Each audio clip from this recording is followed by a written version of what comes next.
এই যে ঝুরঝুরে ব্রেড ক্রাম্ব দেখতে পাচ্ছেন, এটা কিন্তু আমি বাসাতেই তৈরি করেছিলাম।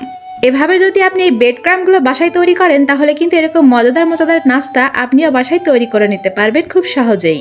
আর এটা কিন্তু খুব সাশ্রয়ী। মাত্র 1 প্যাকেট পাউরুটি দিয়ে আমি কিন্তু এই সম্পূর্ণ ব্রেড ক্রাম্বসগুলো তৈরি করেছিলাম। শুরুতেই আমি স্লাইস পাউরুটিগুলোকে একটু ছোট ছোট করে কেটে একটা ব্লেন্ডার জারে নিয়ে নিয়েছি। 2 থেকে 3 বার ব্লেন্ড করে নিলেই কিন্তু এরকম খুব সহজেই ঝুরঝুরে ব্রেড ক্রাম্বস তৈরি হয়ে যাবে।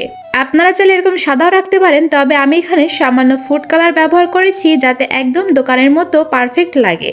একটু সামান্য ফুড কালার পানিতে মিশিয়ে আমি এই ব্রেড ক্রাম্বগুলোর মধ্যে দিয়ে আবারও কিছুটা ব্লেন্ড করে নেব। তারপর এরকম একটা খালি তাওয়া নিয়ে নিয়েছি। এখানে কিন্তু কোনো প্রকার তেল ব্যবহার করার কোনো প্রয়োজন নেই। তারপর যেই ব্রেডগুলো গুঁড়ো করে রেখেছিলাম সেগুলো এখানে অ্যাড করব। তারপর এরকম একটা চামচের সাহায্যে খুব সুন্দরভাবে ব্রেড ক্রাম্বগুলোকে একটু সময় নিয়ে লো হিটে ভেজে নিতে হবে। দেখুন এখানে কিন্তু আমার ব্রেড ক্রাম্বসগুলো একদম তৈরি হয়ে গিয়েছে। কতটা পারফেক্ট এবং ঝুরঝুরে হয়েছে আশা করি আপনারা দেখলেই বুঝতে পারবেন।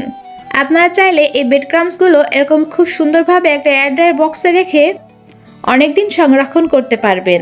আর এখন যেহেতু রমজান মাস, বাসায় কিন্তু টুকটাক ইফতার তৈরিতে এই ব্রেড ক্রাম্বসগুলো লেগেই থাকে। যাই হোক, আজকে এই পর্যন্তই। ভিডিওটা কেমন লাগলো অবশ্যই জানাবেন। আল্লাহ হাফেজ।